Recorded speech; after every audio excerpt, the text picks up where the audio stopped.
Good evening. Thanks for joining us. Tucson Electric Power gets the green light from the county to install 10 natural gas engines at a south side plant. TEP officials say this project is a much needed improvement, but environmentalists say it will only make air quality worse. News 4 Tucson's Aliyah Shahid has our story new at 6. By the end of next year, Tucson Electric Power will have 10 new natural gas engines at the H. Wilson Sunt generating station on Irvington Road.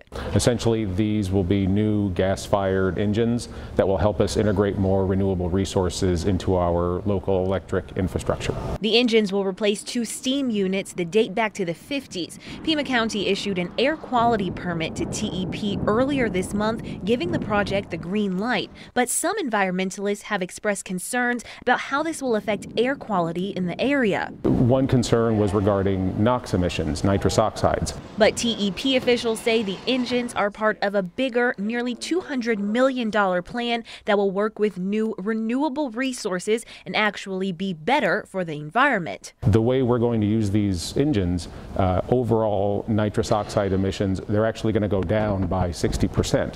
That will lend itself to improving air quality here in Pima County. County officials say they listened to everyone's concerns when considering the permit and revised it to limit the amount of pollution emitted by TEP as much as they legally can. Anyone who submitted an official comment on the project has until September 7th to appeal the decision with the EPA. Aliyah Shahid, News 4 Tucson.